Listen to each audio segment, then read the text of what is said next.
Okay, we are live, everybody. Welcome. Thank you so much for joining us back to this second show today. This is our first day of the Online Health Summit. We're so excited to be here, so excited to be sharing all the amazing information that we have with all of you guys listening at home. I just want to welcome you. We've got 30 experts from all over the world talking about personal health and how we can actually take advantage now of all this information that's out there to be moving towards health and happiness. So the intention of our summit is really just to share this information with you, to be able to find out the things that resonate with you, and to be able to find out everything that's right for you at this point in time so you can move towards that place of health that you're seeking so much. A big thank you to our sponsors, the Ultimate Human Foundation, who's an international collaboration of a lot of leading doctors and scientists and specialists and health ambassadors working towards the elimination of chronic pain and disease from the planet. Amazing work that they're doing. And a very big thank you to PH360, who's our major sponsor as well, who's really starting to get the tangible information that we can access from personalized health and from epigenetics. So please make the time to go and check out those sites and support them for supporting us. But the biggest thank you is to you for being here, for giving up your time to listen into these amazing insights from these amazing people from all over the world. And without further ado, I'd love to jump into introducing you to Stu Middleman. I'm really excited for Stu to be joining us today. He's an amazing man. Stu's a world-renowned motivational speaker, author, and holds degrees in sociology, movement science, and exercise physiology. He's a fitness director at the Indian Wells Tennis Garden in Indian Wells in California, actively training clients all around the world to improve their health and performance. His book, Slow Burn, if you haven't checked it out, please check it out. It helps people to learn how to grow and optimize their energy resources while learning to train for marathon of life. That comes from Stu's background. He's actually an American ultra running record holder, introduced to Ultra Running Hall of Fame in 2008 and referred to as the best ever all-round American ultra runner. So you set the world record for 1,000 miles and American records for 100 miles and 6-day race, I believe, Stu. So welcome and thank you so much for joining us here today. It's a pleasure to have you on board. Well, Matt, thanks for inviting me, and it's absolutely a pleasure. I'm very excited about the project that you've created and now initiated, so I'm glad to be part of it. Excellent, Stu. Well, I'd love to jump in and just find out a little bit about you. I know that you've had an amazing journey, worked with amazing people over your time. I'd love just to, if you're happy to share for a few minutes with the audience about how you got to where you are at this point in time and some of the experiences that you've gained over your journey. Yeah, well, you got to be careful if you ever ask an ultra distance runner how they came to be where they are, because they'll take you on an ultra long journey. But the reality was I was, for one better word, I was a professional student, just following my interests, what interested me. I ended up spending years studying sociology, and the thing that I became very interested in was how within different cultures people learned about taking care of their bodies and how that was transmitted through the games people played, what lessons were learned in schools about being physical, what medicine morphed into in different cultures, and understanding that it was different based upon where you grew up, that not everybody had the same vision of what being healthy was, what being fit was, or what even was important in the journey of being physical. From sociology, actually it was called sport and leisure studies at the time when I was studying this back in the 1970s, early 1980s. I ended up, again, following my interest that led me into a sports psychology program at Columbia University that was interesting to me at the time, and many people that are in communities that I participate in now know about this. I was trained in neuro-linguistic programming back in the early 1980s at Columbia. My doctoral advisor studied with Bandler and Grinder, and it became very fascinating to me about understanding how people take in the world through the sight, sounds, feelings, smells, and tastes, and had very paradigmed or developed lead systems and representational systems, and understanding the differences between people made one more effective at both gaining information and communicating information to get the outcomes that you wanted. Over this period in time, I just ran because it kept me calm. It was something I loved to do. I talked about a journey of physical self-expression rather than a journey to achieve any competitive outcomes. I started doing some long-distance running and found the experience was very different than the way I understood sport in the conventional sense. Usually it was 2 hours of speed, power, and the survival of the fittest type of things, and understanding that Western culture in particular didn't really have what I thought was a system of giving people access to their own bodies. It was more, to me, a matter of, well, let's see who can survive this test and that test, and it was just basically, people who were genetically predisposed to survive speed power challenges would be moving through our sports system from high school to college to elite professional playing, but there wasn't anything in the context of education and physical well-being that really taught people to be physically self-expressed. And that was very intriguing to me. I think, over the course of the years, working with some, wonderful people, whether it be my college and grad school instructors, shout outs to, Bernard Guten, who was my doctoral advisor, and Ronald Demiersman. Eventually, I ended up connecting with a professional coach and chiropractor kinesiologist named Dr. Phil Maffetone. And I ended up with him at a period of time when I had already set a number of records, but I was breaking down and hurting. And I wanted to basically stop my career. And a race director of an event brought in where I said, I can't anymore. I'm hurting. I'm sorry I showed up, but I can't do this event. And he said, I understand, but I want you to go meet this guy, and perhaps he can work with you. He's helped some other athletes, and that's the only thing I ask, and everything's okay. I mentioned this story and I mentioned this person because it was a life-changing event for me. It was an event that I've written extensively in my book. I talk about it, and most of the times I get to meet people who are undergoing challenges with their own physical training, where it's not getting them out of the results, but it's not empowering them in any way. I had some challenges with my feet, I did a session with Dr. Maffetone, and he did an adjustment, and the pain went away.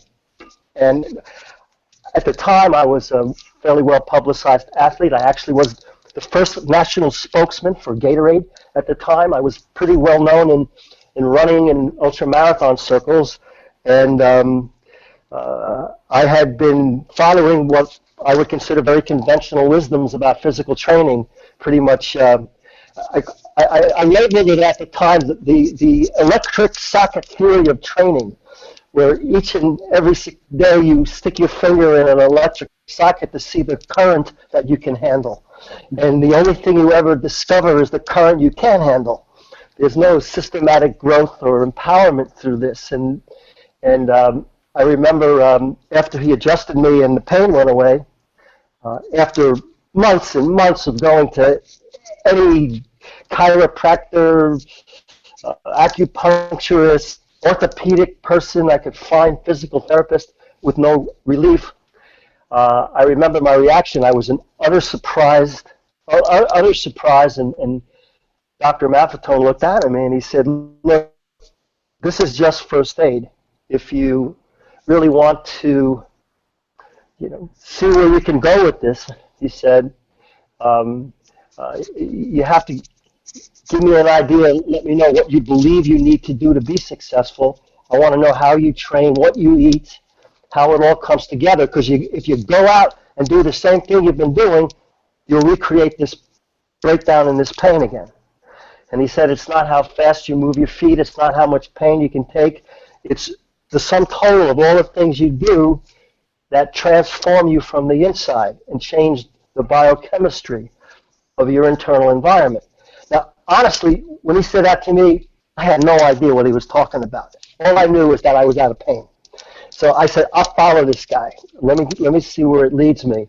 And I think that was the beginning of a revised, awakened, enlightened understanding of what the heck I was doing with respect to my physical training. And I think combined with the years of neuro-linguistic programming training, eventually working with Tony Robbins, who really brought neuro-linguistic programming to the masses, eventually looking up with Dr. Robert O. Young, who talked about the biochemistry of the blood and the acidity, alkalinity of the blood and electrical energy. I started to kind of realize it was all interconnected. And I think, it boiled down for me that, what I was doing as an ultra runner, and I always looked at ultra running as a very unique expression of being human, that humans are, I call them the most well-positioned to roam the surface of the planet. That physiology, our psychology, the way that we're constructed, upright, moving on two legs, looking straight ahead, the way our nervous system functions, the digestive system, and how we create energy and store energy, that we're suited to roam the planet, better suited than any other living organism on the planet. Then it was studying other cultures of what many considered impossible to do, running these long distances without breaking down, actually creating optimal health and energy physiology through what most people would consider stressful and abnormal. And I would say it's not the activity that is causing the stress, it's how you do it and what you learn by it. And it may not be for everybody, and not everybody is built the same, but I would say that the hidden agenda I have with all my coaching, with all the messages I deliver to people, is that the goal of physical training, the goal of physical self-expression is expansion of awareness, of you as you interact with the physical world. Most people get through it to get to an outcome rather than understand that the gift is in the engagement in the process. What is it you see? What is it you hear? What is it you feel? Even what is it you smell and taste? And that gives you the clue and the insight and where to follow in terms of what's going to work for you.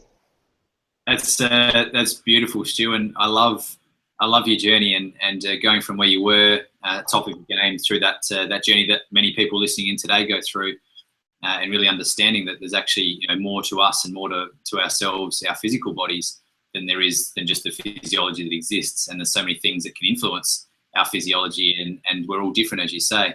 It's a really great concept to be aware of, and you've been on an amazing journey doing NLP from back in the 80s is phenomenal. We obviously have such great life experience and such a wealth of information and wisdom you bring to all those listening in today. And you touched on something about bipedal motion. I know that you've talked about our right as humans to bipedal motion. Why do you think that's so important to people? Can you share us a little bit about that? Yeah, it has to do with, since everything is interrelated in the body, the nervous system, the musculoskeletal structure, the internal organs, how we feel about ourselves, the psychology of any given moment. If it's interrelated, how does it come together in the most optimal way? If the goal is optimal systemic function, and to me that we are a species that stands upright. I wrote about this in my book, and to me it was the one area of the book I go back to the most, and it's the whole evolutionary process that we've gone through, standing upright, the need that we're always in this dance of balancing ourselves, that our brain works in a crisscross pattern, right to left side, and it's in the movement left hand to right hand. And it's kind of interesting that when we walk, our left leg is tied to a right arm and vice versa. That it's this maximal crisscross pattern. So I think in terms of optimal function, that in order for our systems to function optimally, in order for our energy systems to function optimally, digestive, our ability to manage stress, all this is combined in being able to move. I guess I mentioned Dr. Bernard Guten, who was one of my advisors at grad school at Columbia. I remember his statement early on when we first were soaking in the knowledge. You know, he would say, movement isn't stressful. Not moving is. Try to stand still for a long period of time and see what that feels like. Yes, it's and because we're always standing on two legs, you know, for the most part, you know, unless we have, you know, some physical challenges that we have to deal with through life. There's always that movement left to right, balancing. I used to tell people, you know, one, I believe that the body heals, promotes removal of toxins when it's in a movement state as opposed to a static state. A static state is stressful, a movement state is not. It's finding the movement states that allow freedom of movement, comfort, that we achieve our maximal sense of who we are as human beings. So I do think that you know when I work with people, even if they're not interested in running, and frankly, you know, I guess about a third of my clients are interested in doing things in the running world. You know, most are coming to me because they're not getting satisfaction from conventional wisdoms. You know, the old adage of you want to learn to hate running, join a running club. You know, that it's you know, the idea that it's never about you, it's always about can you keep up with them, and the goal is really getting in touch with yourself. You know, I would say that the one intervening process in all of this is, and you know, over the years I've thought about this a lot, and it was actually a throwaway chapter in my book, Slow Burn, where there was a short chapter on treat your body as a partner.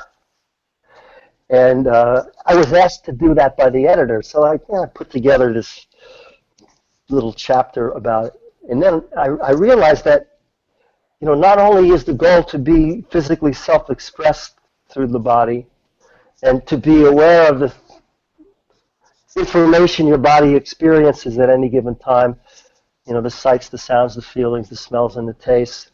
But there's also this dynamic between the unconscious body and the conscious mind.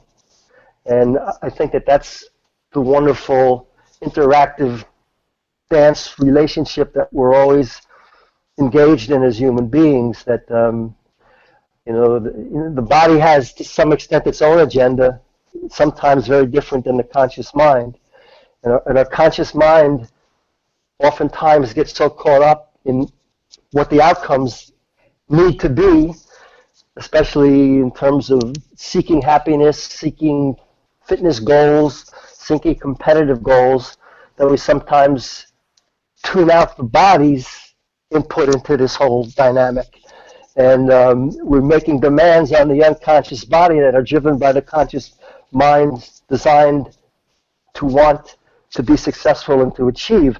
And it's really powerful in a world that I've lived in. I'm around very successful people all the time. And I've always wanted to be one.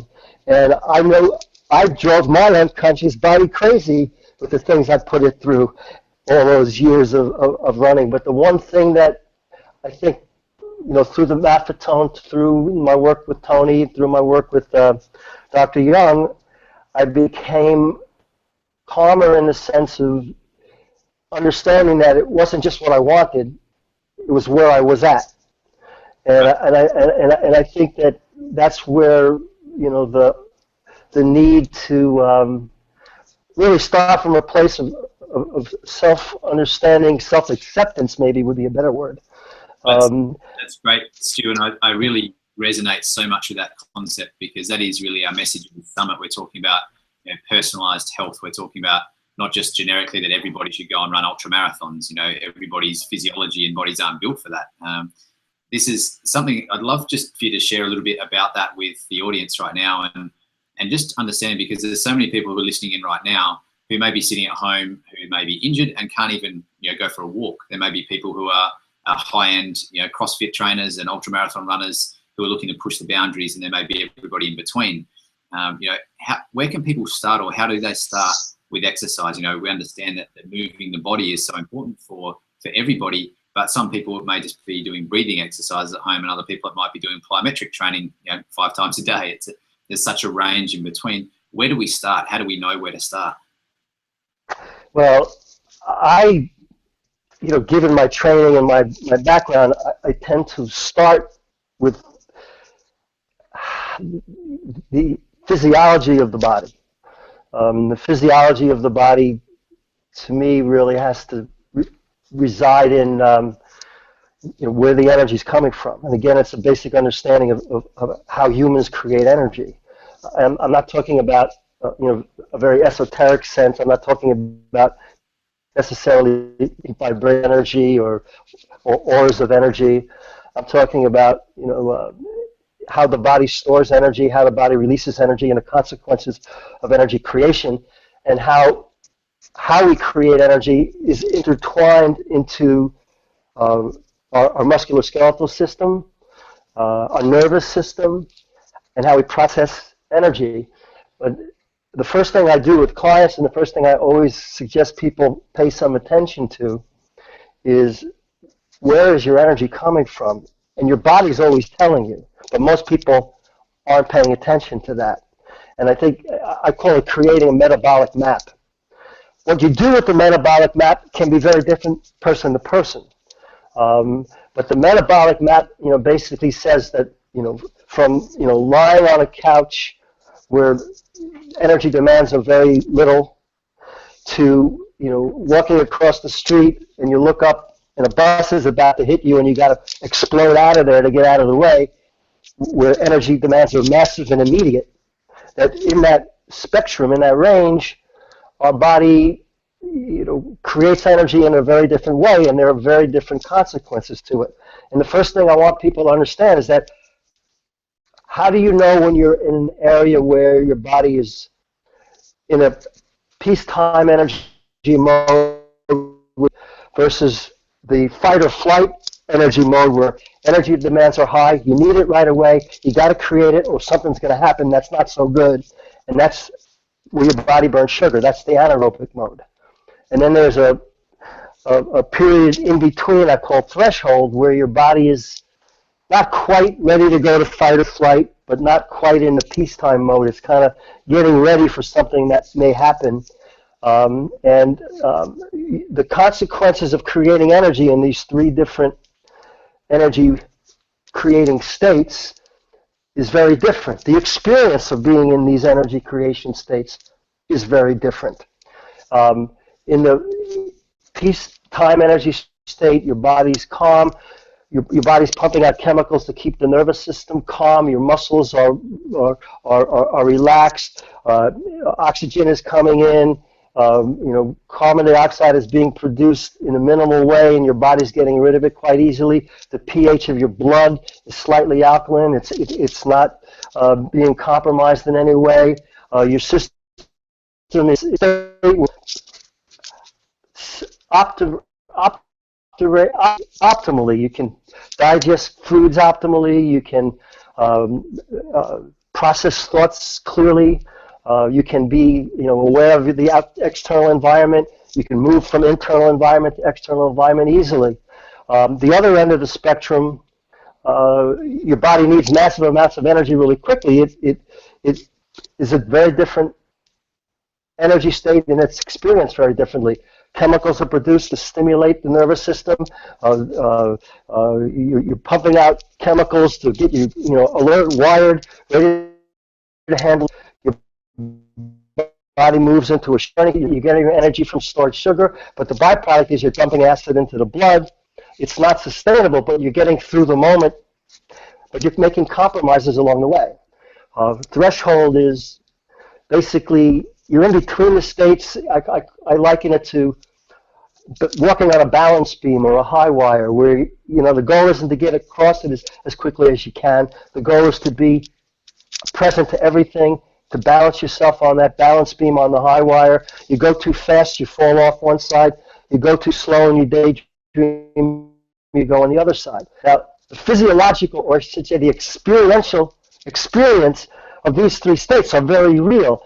I wrote about this in the book. If it's not definable in terms of sight, sounds, feelings, even smells and taste, it's a figment of my imagination.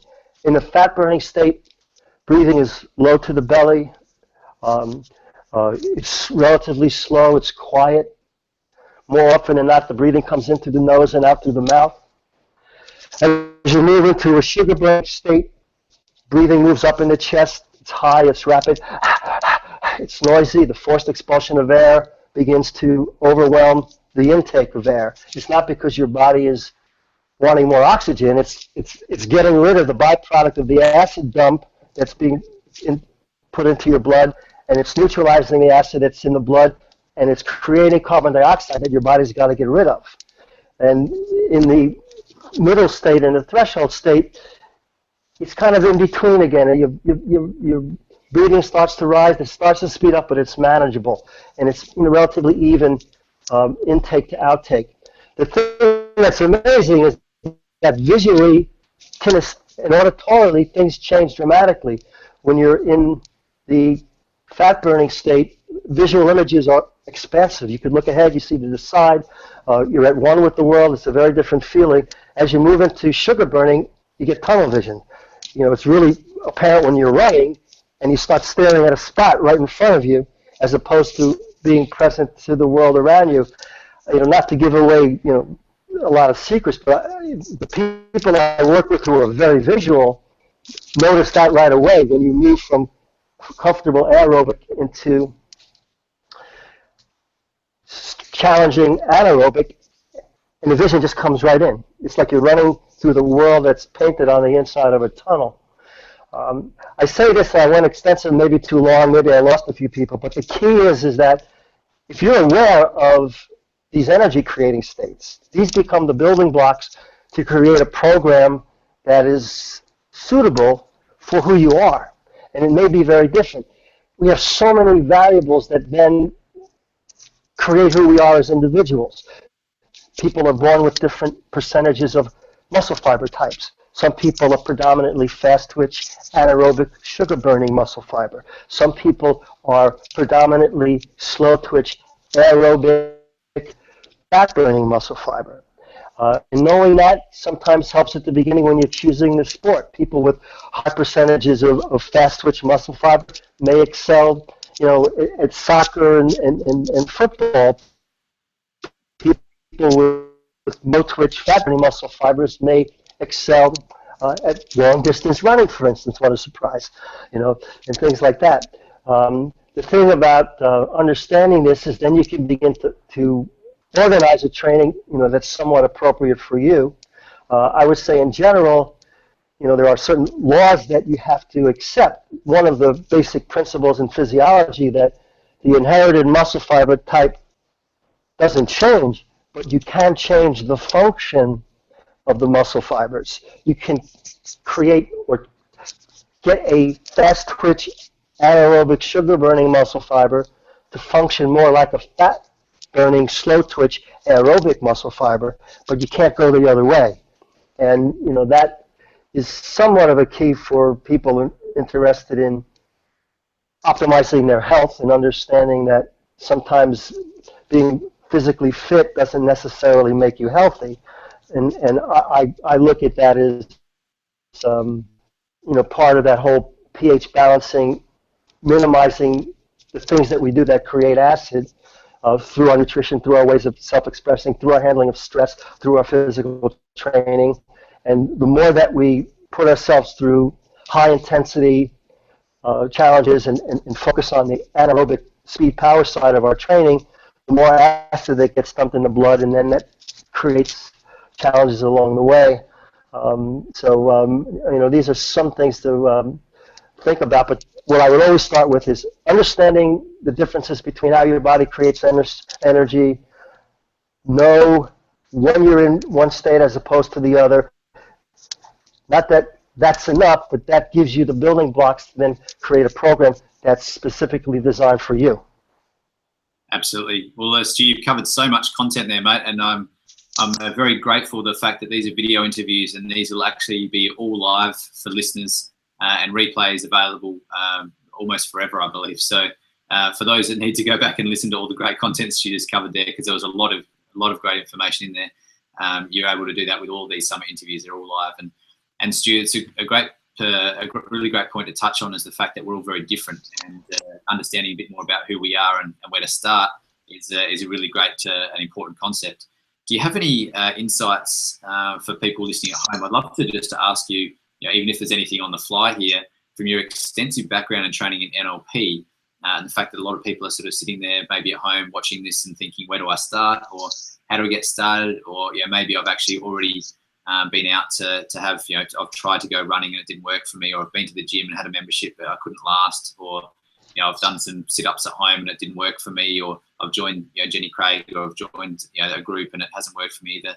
Have you got any sort of practical things maybe that you could talk us through right now for those that are listening at home that may be able to actually have an interaction with you right now, or any sort of tips or tricks or techniques that would be able to assist people in either getting started or improving the point they're at in time right now?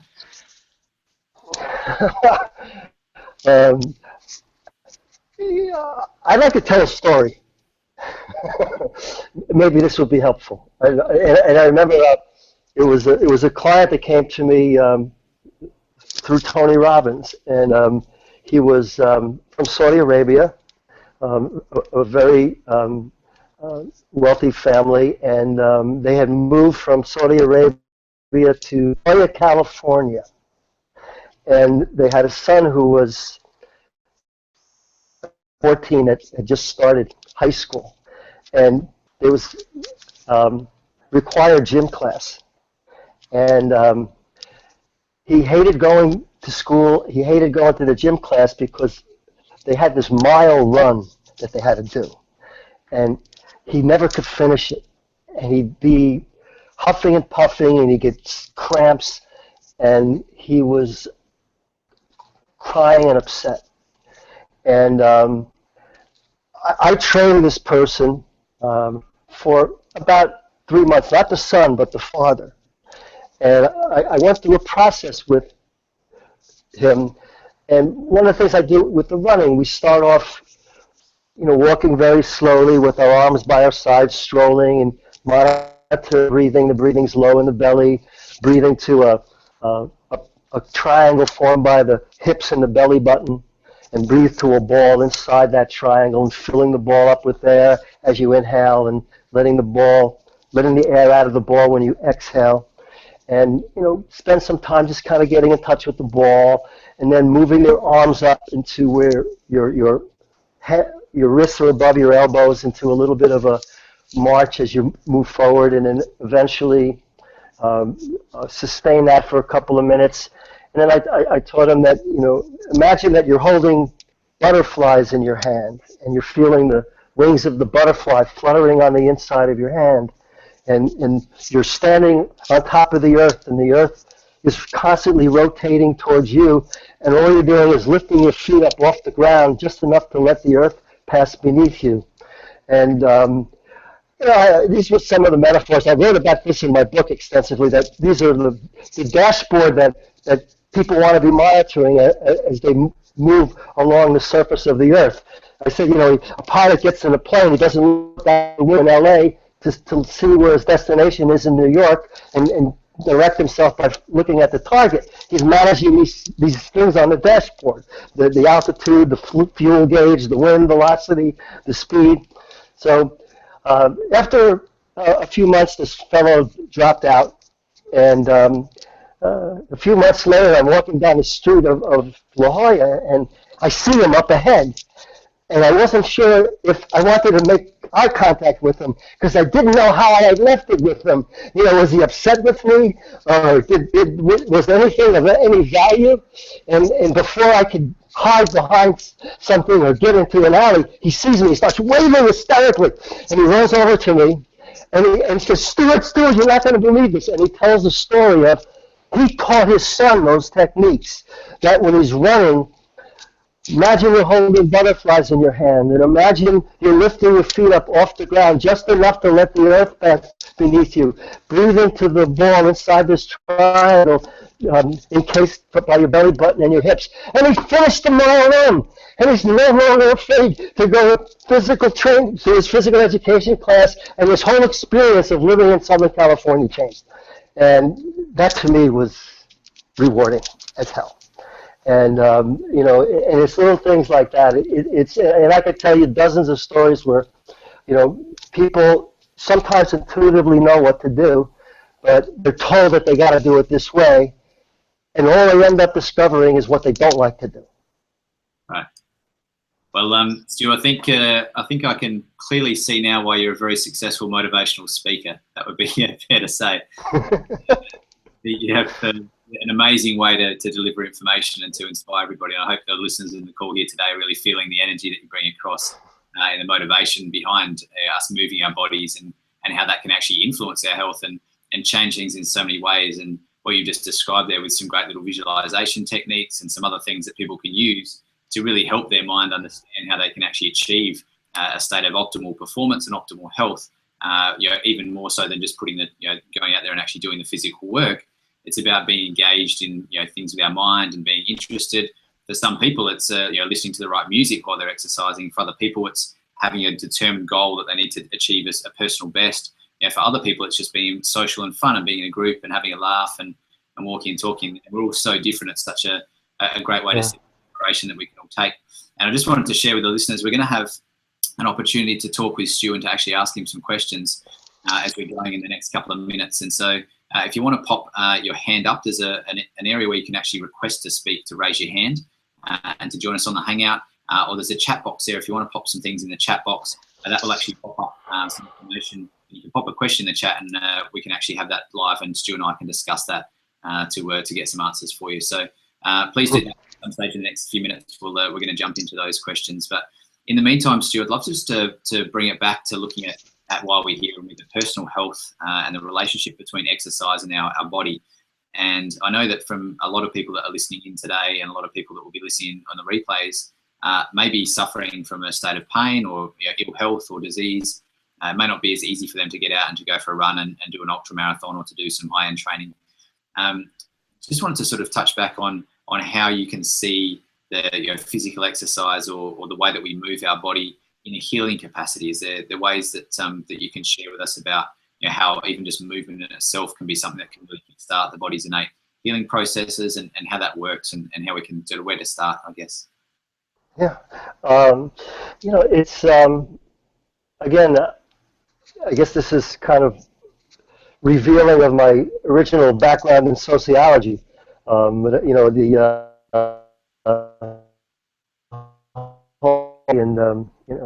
Fight or flight, or what I call wartime energy, and energy of being on alert is optimal healing occurs in the peacetime state, and it has to do with the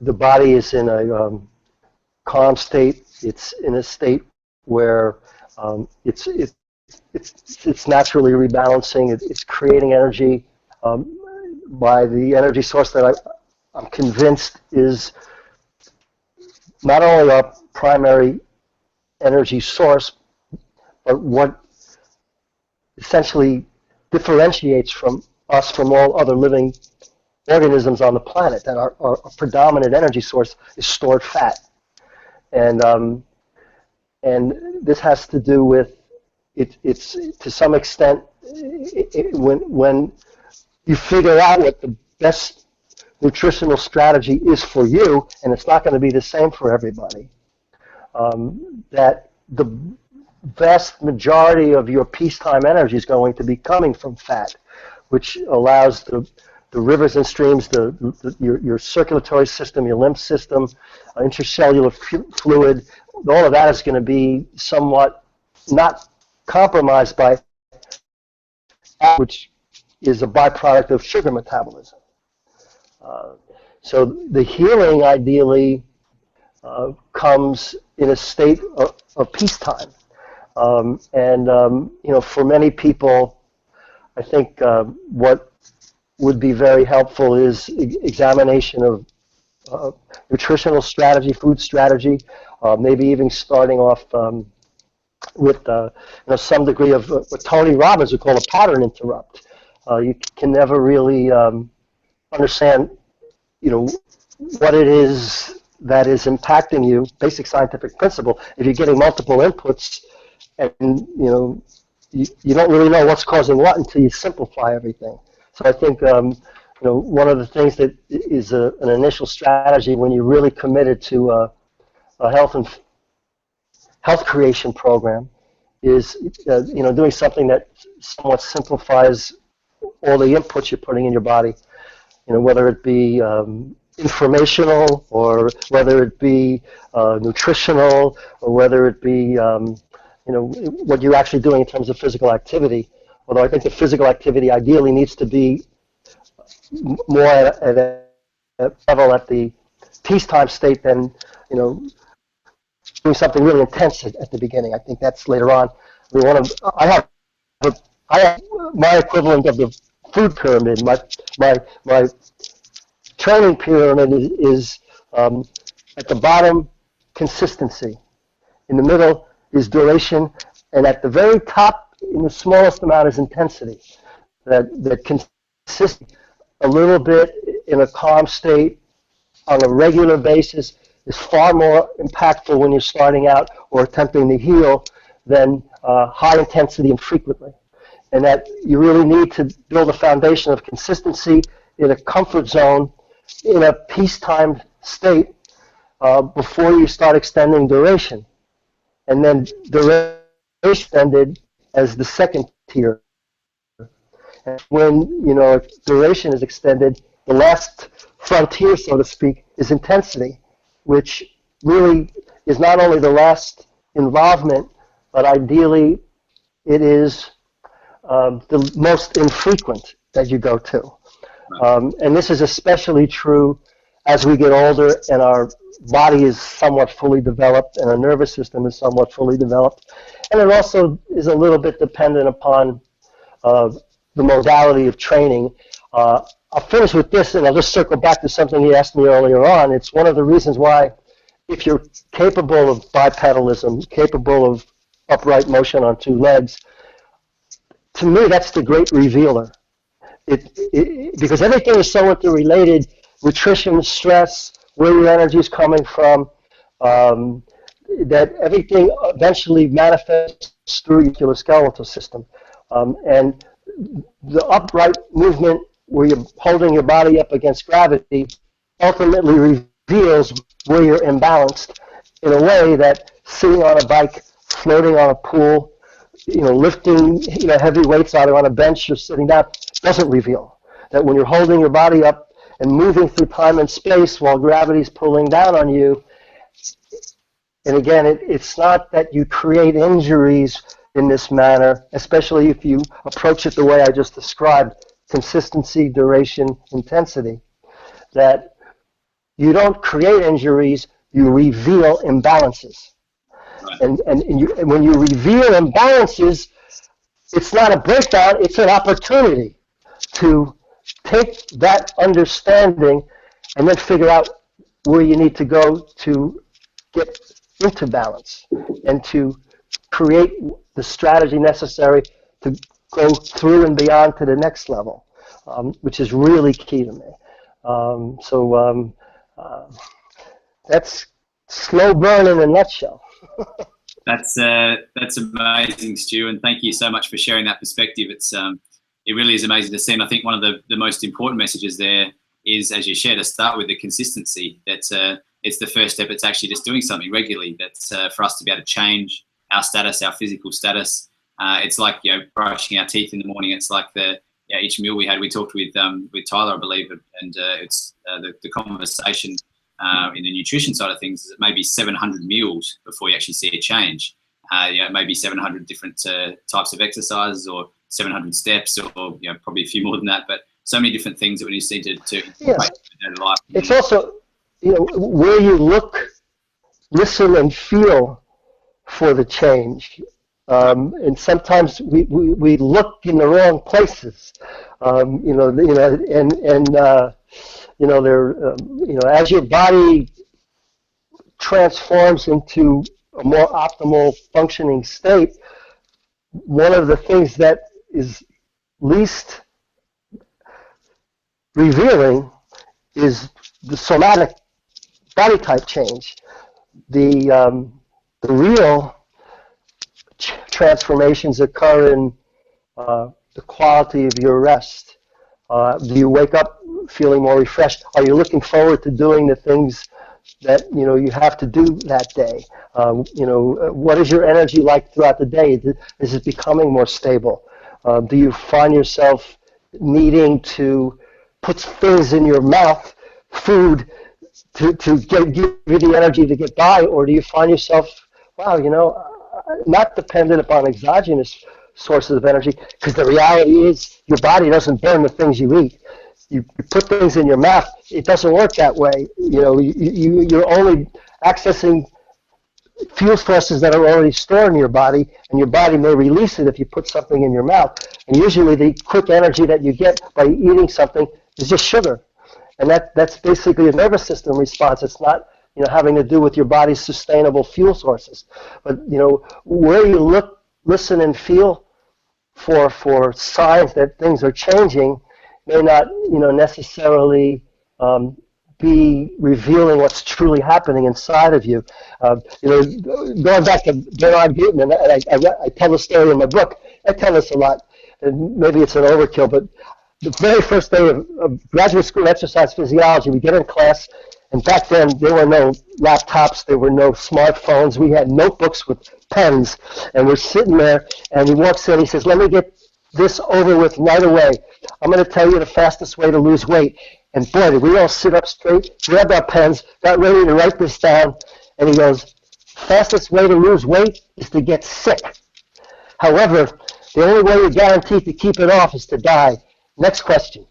And I remember that it was so impactful for me because, again, sometimes we look for, and that's a lot of the challenge with some of the studies that get done, the studies that get promoted in a lot of the nutritional and physical training propaganda is that, well, this is the way to do it. If you really know what you're doing, you can do it more quickly. And that's not necessarily true. And again, it's losing sight of where the real changes are occurring. It's not in a screen right in front of you. It's inside of you. And sometimes we get too hooked up on, I don't see any changes, but wait a minute, it's 3 months. You've been consistently doing training exercises. How's your sleep? Are you sleeping better? How many times do you get up in the night? Do you look forward to your workouts? You have worked out 4 to 5 days a week for 6 months. Do you get any enjoyment from doing the workout? I always tell people, folks, the movement is the reward. It's you getting up each day and every day of your life and doing something that brings you pleasure and joy. Don't hold your nose, hold your breath, get through it thinking you're going to get an outcome down the road. That's the outcome. And it's not how fast you go, it's not how much weight you lose, it's not how much weight you lift, it's how extensively are you experiencing the experience you're having. That's beautiful words, Stu. Absolutely amazing, and thank you for sharing that perspective, because if we could all harness that message, we're all going to be certainly a lot better place. And it's great for you to be able to share these amazing inspirational words with us today about physical exercise, about movement, about activity, how it influences our body and how that actually relates to our health and our mind and completely changes our reality. I've just got quite a few questions coming in that I just want to catch up on a few people here. We've got Leslie, who's commented on that running calms me. It clears my head and it makes me more focused. I've even experienced shared moments with my partner who passed over 6 years ago while on a run from time to time. And the question is, do your body and mind respond differently depending depending on the intensity at which you run and also the distance that you run. Thank you, Leslie, for the great. I'm not sure what the question is. So do your body and mind respond differently depending on the intensity at which you run and also the distance at which you run? Yeah, absolutely. Absolutely. You know, peacetime energy is sustainable indefinitely. Wartime energy is to get through the moment with no care about the consequences, because unless you get through the moment, you know, you're not going to have a next moment. And I'll deal with the consequences down the road.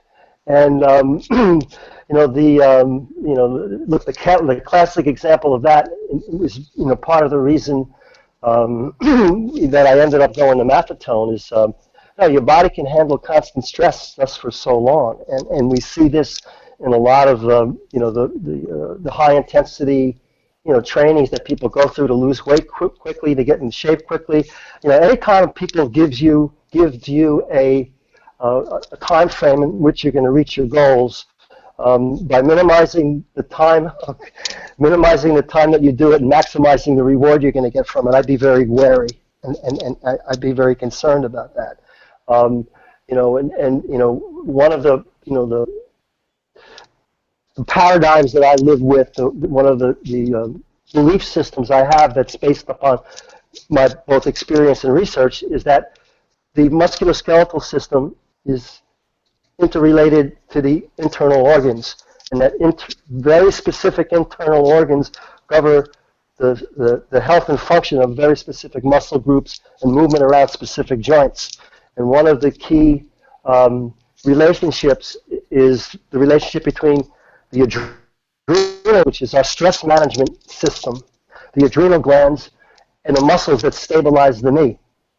And the idea here is that and this is what I see in the world around me, people, what's the most prevalent thing people are selling these days? These energy drinks and energy balls, you know, get through your workout. I find it's basically a systematic dismantling of our energy creating systems. And what happens is that your adrenals are basically kind of a backup when you need to mobilize a lot of energy really quickly.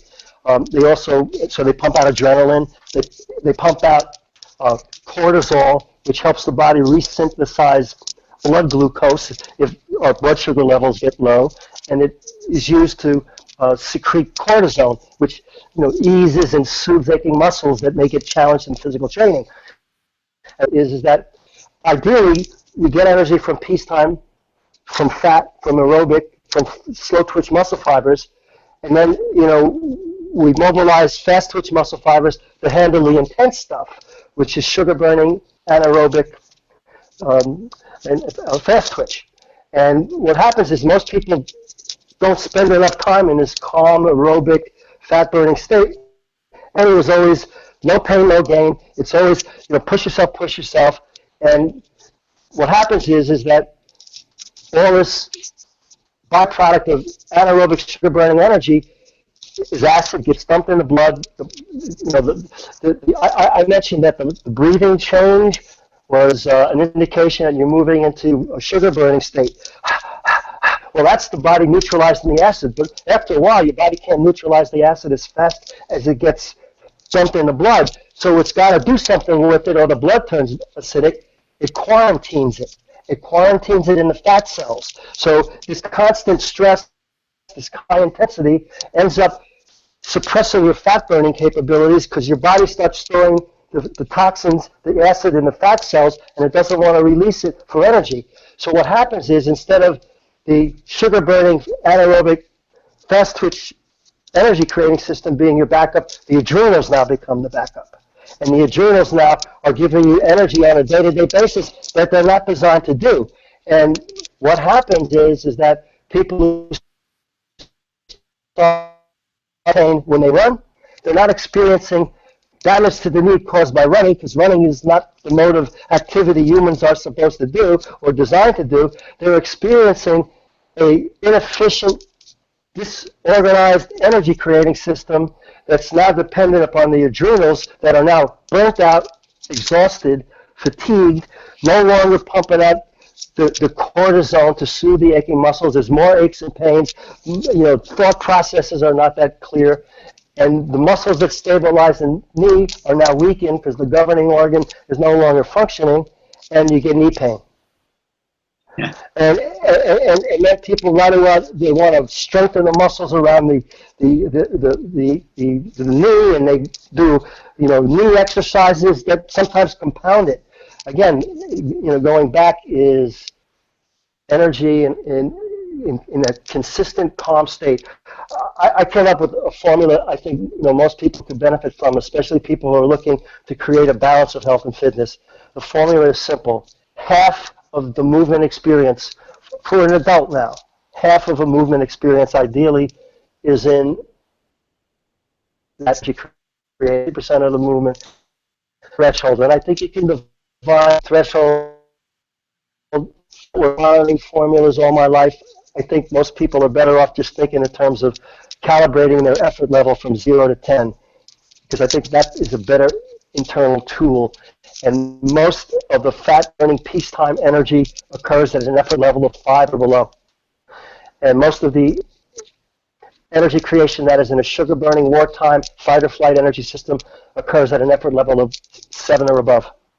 And most of the threshold training that's walking on that balance beam where you just totally tune into the here and now is an effort level of 5 to 7. It can vary, it can change based upon the quality of your training, the consistency of your training, the intelligence of your training, and how appropriate it is for you.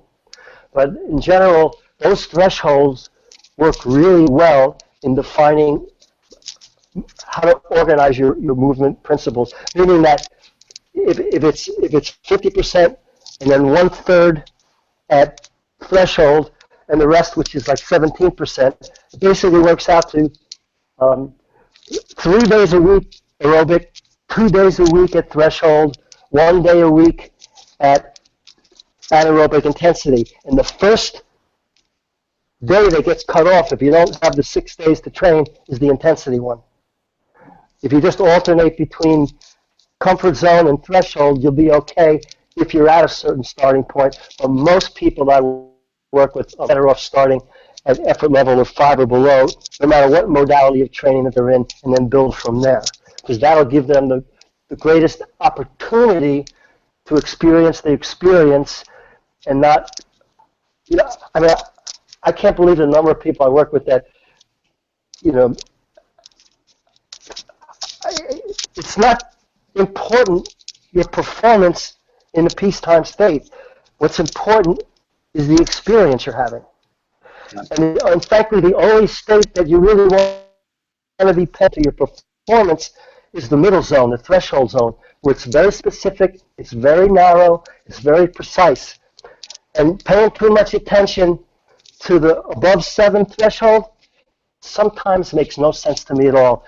I'm talking, 30 years of competitive experience, 40 years plus of coaching.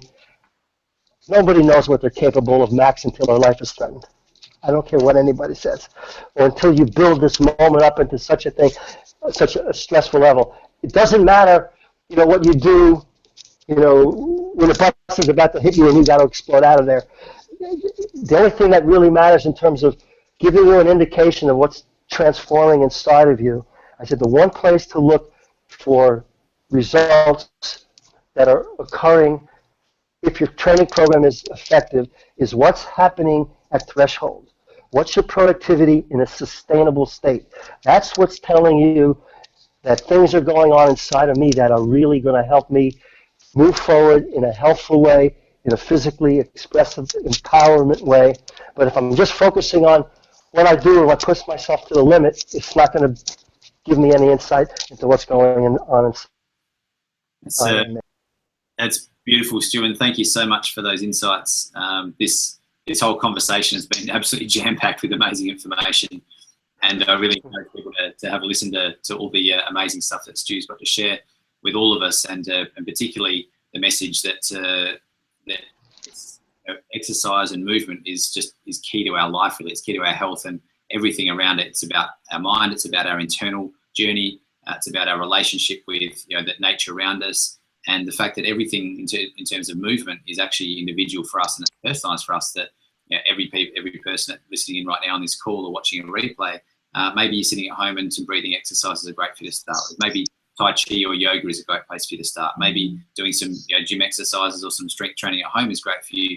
Maybe some marathon running and doing triathlons is fantastic for you. But we're all at different points in our journey. And the message that we have is really making sure that you can find out who you are, find out where you are at this point in time, understand the amazing principles that Stu's brought to us today about really tapping into yourself and finding out who you are, about starting with consistency and don't try and get out there too soon and do too much. It's about finding out who you are, where you're at, and resonating at that point in time to actually start to get some traction and get where you need to be. So, Stu, thank you so much for joining us today. I really, really appreciate your amazing insights. I really love your amazing, inspirational conversation that you have. And all the listeners out there dialing in, thank you so much for spending the time here to learn a lot more about your health and about movement and how that can influence yourself and your health in a fantastic way. We're all about making sure we're moving to a place of health and happiness. And this is some great conversations to be inspiring us in that direction. So thank you, Stu, and thank you to all listeners for dialing in. Please check out our Facebook links and you can register on our YouTube channel. If you subscribe there, you get free replays for all the video sessions we're doing. So please check that out. Once again, thank you so much for your time, and we look forward to talking to you again very soon. Thanks again. Matt, thank you for the opportunity. As I leave you, people are always asking, get any advice from me as I enter my first event? And I always would say, there's an old ultra marathon saying that when you start out, unless you think you're running too slow, you're running too fast. And I would say to anybody starting a physical training program or a physical empowerment program, start out, unless you think you're not doing enough, you're doing too much. Beautiful words to finish with, Stu. Thank you so much for sharing. And again, thanks all for being here. Look forward to talking with you soon. Thank you. Thank you, Matt.